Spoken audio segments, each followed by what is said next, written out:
request. If you're like me, who has a love for painting of anything from still lifes to landscapes to portraits, come join me in all my short videos or instructional videos and learn to paint with me, or just simply enjoy the company of watching an artist paint what she likes to paint at the moment. Let's go with the flow.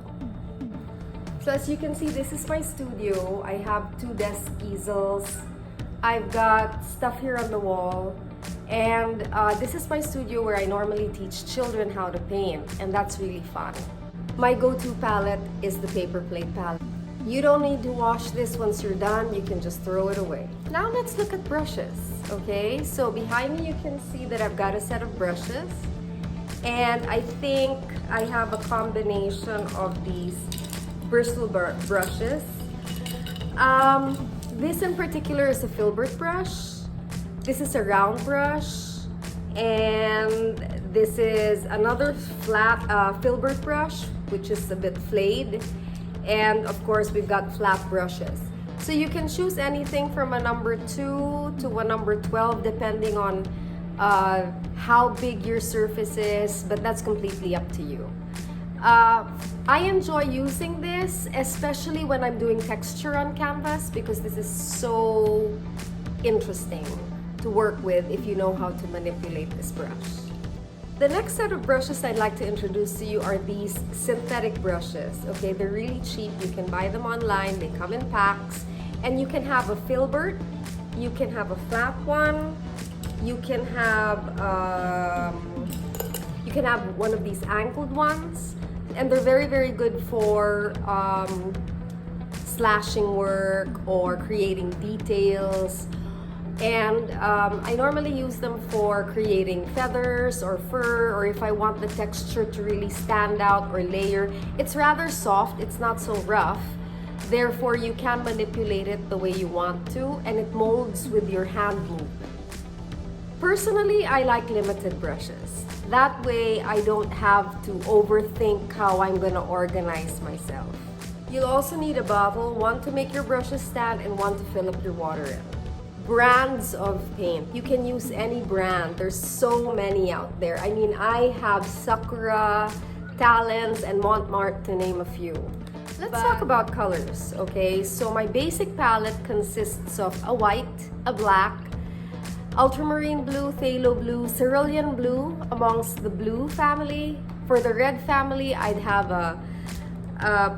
like a magenta, I'd have a crimson red, I'd have a primary red, anything that's like an orangey red, so that goes into a cadmium red, or anything that's a pinky red, that goes into the crimson or deep red or deep rose red. You know, you can choose 2, one going towards orange and one going towards pink.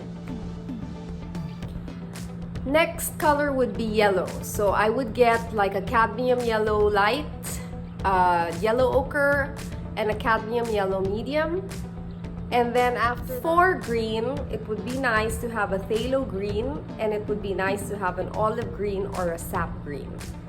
That pretty much would help you out. But so that you're not confused, just stick to the basic palette. Have a black, have a white, have a couple of blues, couple of reds, couple of yellows, perhaps one green, and that's pretty much it. So let's get started with a very simple palette of a red, a blue, a yellow, a black, and a white. What surface are you gonna use? A canvas board, canvas sheets, or vellum paper? So why don't we check these surfaces out? What I prefer is a canvas sheet because it has the feel and texture of real canvas, and you know, you can tear it off whenever you're done. I've stretched my canvas on an illustration board using masking tape as a border, so that when you remove the masking tape, you'll have a very nice border after your painting is done. Come on over and let's get started. For this painting, I've layered my palette like this. So I have your white, I have your phthalo blue, scarlet, and lemon yellow. my bottles of water, and I got an extra bottle. And for my brushes, I'm going to be using one, probably this is a number 4 stiff brush, and then I'm going to use a small filbert for my drawing, and I'm going to use one of these round brushes for fine details. And last but not least, I'm going to get an angled brush, which is a blade, an angled brush, so that I've got my 4 brushes. I wonder what we shall paint today. I was thinking maybe an apple? That's easy. Let's first draw the apple. So I dip my brush in water, and then I'm going to mix some blue with some red.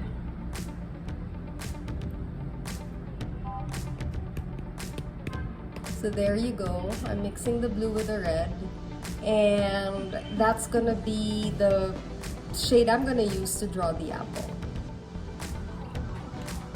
So as you can see, I've drawn the apple. It's very simple since in our picture, the apple pretty much takes up the whole space. So I've got probably an inch difference, about half an inch difference from the top and an inch difference from the bottom, and maybe a couple of inches on either side. And I drew a line, maybe 1/3 from the canvas sheet, in order to show what the table will be, or what's gonna be the background and what's gonna be where the apple is actually sitting on. We start with the lightest color first. So I'm gonna get some of this lemon yellow, and I'm going to nicely, using the same filbert brush that I used to draw the apple, I'm going to render the yellow.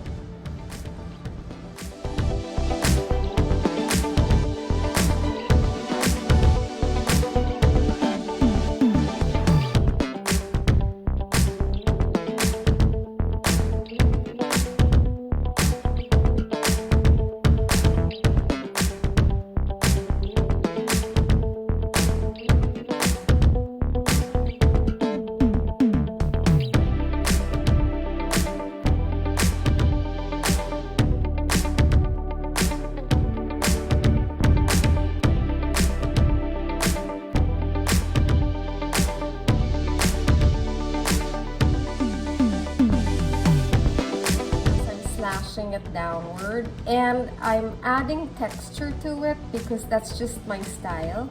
I'm not into very flat brush strokes. Okay, so that's my first layer.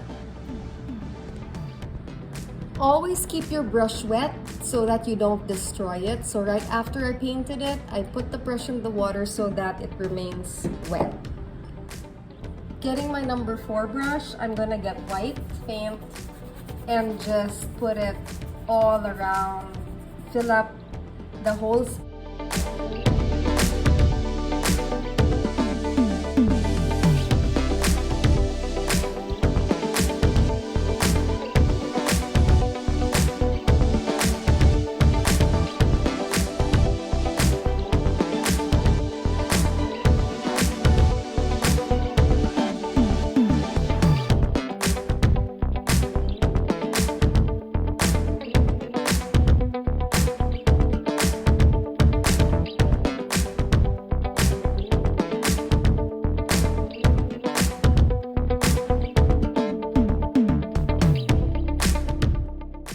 Now I'm going to add some of that white paint into the image itself,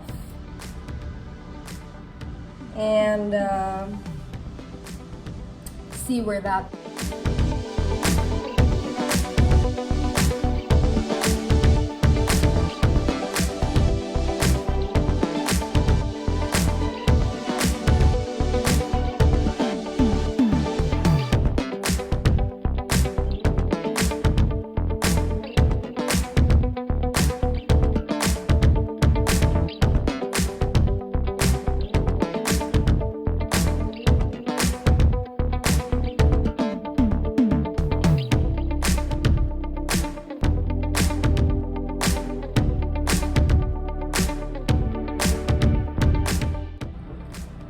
add the red.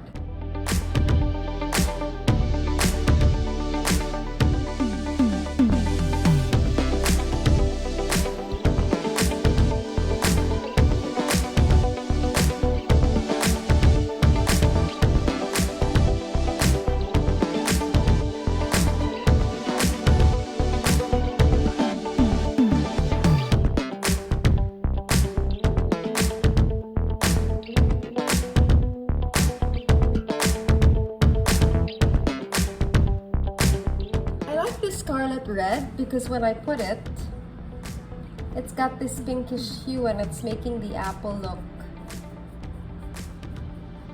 very interesting. So as you can see, I'm slashing down the color.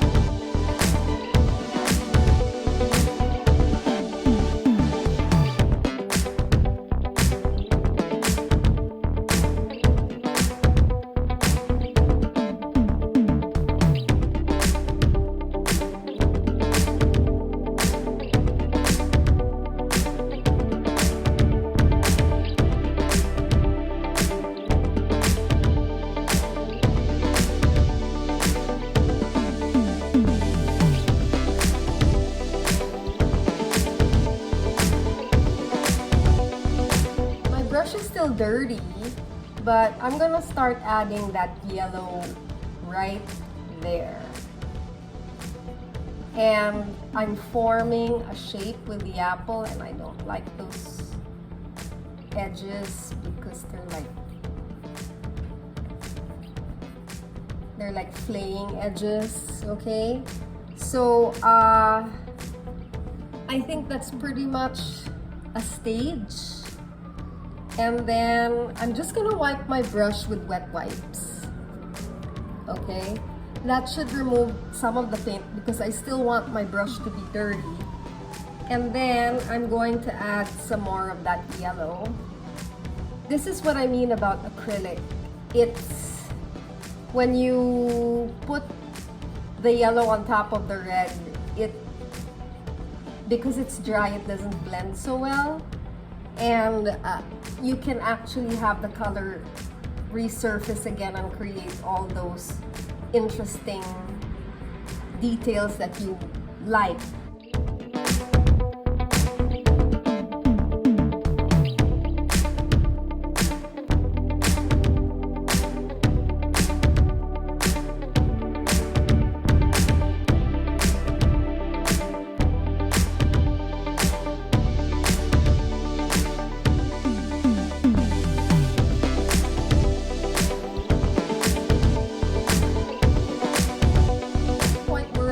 Here in our painting, and I just wanted to point out a few facts.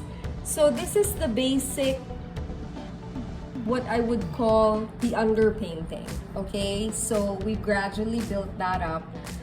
There are a couple of things that we have to figure out. What are we gonna do with the background? What are we gonna do with the foreground? And what are we gonna do with that line that I created in order to draw the painting, or the image that will become the painting. So let's see what's gonna happen. I'm gonna put this on speed mode so that you can see the way it's gonna be painted. But just so that you know, I'm gonna put more yellow here, add some more texture here to bring this center out, and then I'm gonna start building the background.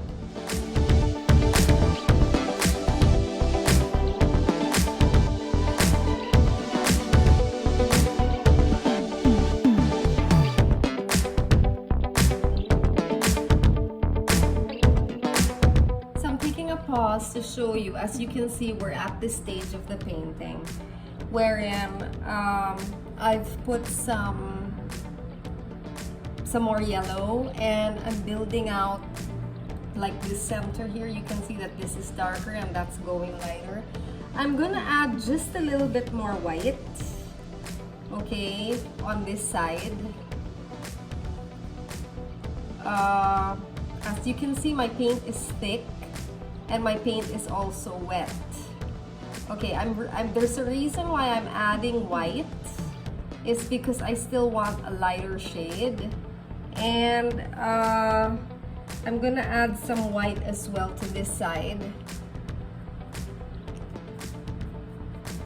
of the apple,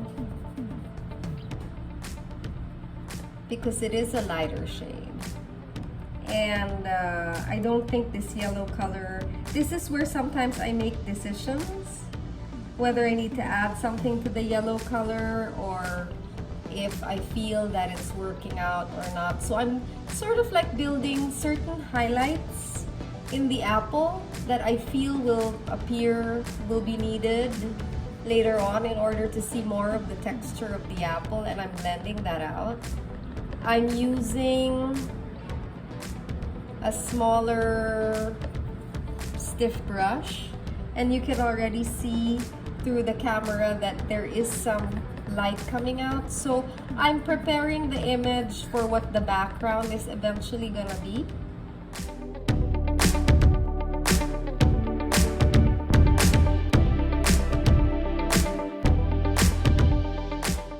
For the background of this apple, I was thinking of a light gray because I don't want to steer away from the whiteness. Maybe I'll put it on the base so that the apple is sitting on something. To get my gray color, I'm mixing blue and red, and then just a bit of yellow, just a bit, and loads of white. So you see, you just need the 3 colors. You didn't even need to have the black come in there. The beauty about, well, it's actually turning purple now. And if you mix purple and yellow together, you do get a nice shade of gray because they're complementary colors. And what's really interesting is that as you mix, you kind of like can more or less have an idea of that kind of shade of gray that you want. That's what it looks like after I've applied the gray. So you get the gray, wet the dirty paint, and then just blend it on. And what's nice about these type of palettes is that, what's nice about these type of surfaces, the canvas paper, or rather the canvas sheet, is that you can really use a lot of water.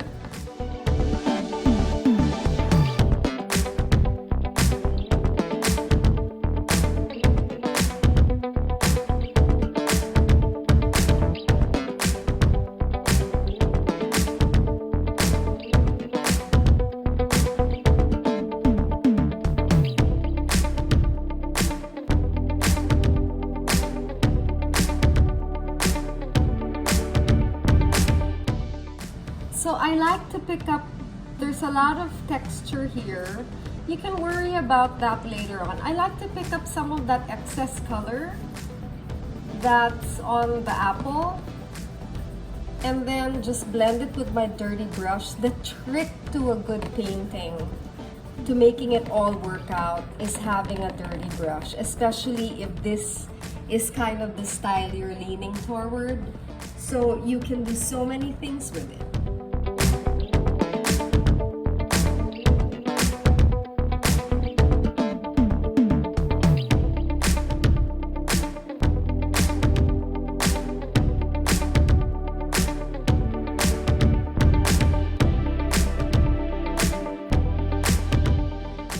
So I took a pause and I wanted to see what the outcome would be once the painting is dry, and it's not so bad, you know, we're headed there. So now we're going to pick up our brush and we're going to add a bit more yellow. Now that it's dry, if you notice, one thing about acrylic is that if you want to put another layer of color on top, you actually can. You just have to wait for it to dry a bit. As they say, it's a forgiving medium in the sense that it dried up. And then you can put whatever stuff that you want to put. In this case, I think I needed more yellow. I still do have that line from the drawing. And I'm really trying to get rid of it. But it will go at some point. I just have to work some of this out.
Point, I'm gonna switch brushes so that we can develop the details that I want to put on this apple. So I'm going to be using one of my detailed brushes, which is slightly flayed, but I had dipped it in water, and I'm hoping that it will perform. Now we're gonna put some green in that apple. Why? There's a tinge of green here. First, we're gonna get a bit of that yellow, and we're gonna get just a dot of blue. Mix it so that you have like an apple green. We're gonna put that here at the bottom.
So that's the yellow. And that's the blue. If you notice, it's a very dark green. Just get a little bit more yellow there. And then afterwards, I get just a bit of red and mix that, and you can already see that there is a shadow happening. Just a bit more red. Bleed out that green and get that shadow going. It's a very strong color, which we don't particularly really like, but we need it. So what we're gonna do with it is we're gonna get some white and we're going to just go for the gray. So with that happening, there, I build up my shadow.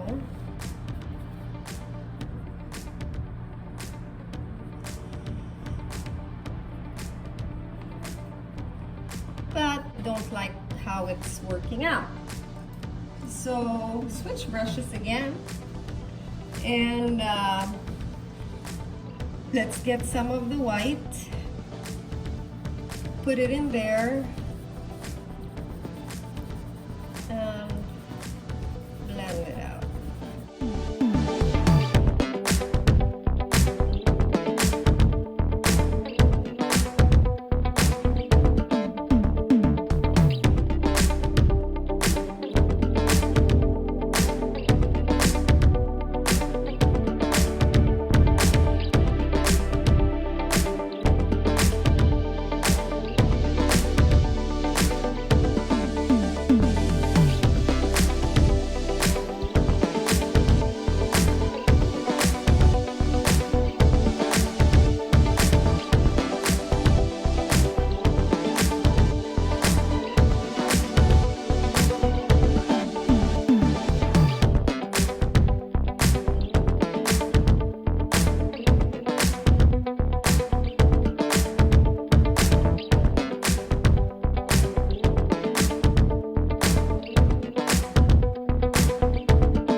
The way it looks.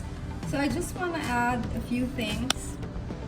So in the time lapse, you can see that I worked around it.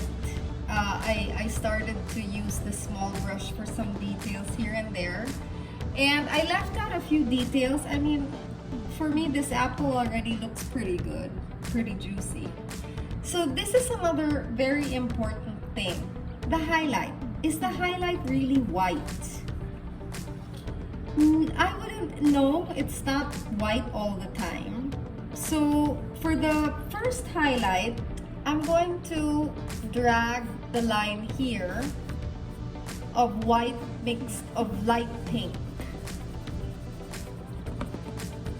So there's like a light here, which I'm gonna drag to show that there's a highlight going on. Okay? So it shows that the apple is like, it's got some light coming through. And then I'm going to just drag a few, I'm gonna just mix white and yellow and then just sort of like very nicely create a layer of highlight just like that. And then after I've done that, of course, I'm going to add where the white has to go. And I just put and drag it with my finger.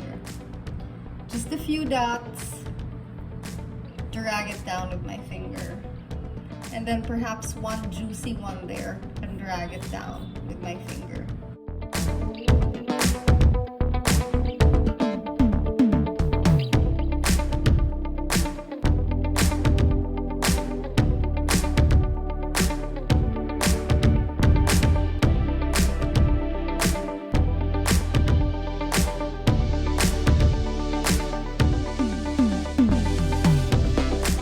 When you drag it with your finger, you're giving it some sort of, you're making it subtle.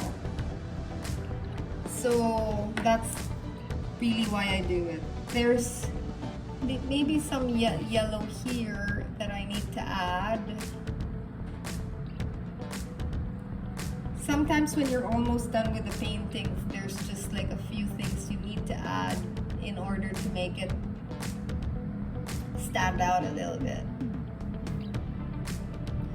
And the highlight can also be my yellow, because the yellow is light enough, the lemon yellow. So just a little bit of dragging there. Okay, so that's pretty much the apple. The background blends very well with the table. The line has kind of like disappeared, and you've got a very nice juicy apple right there. So that's it for today.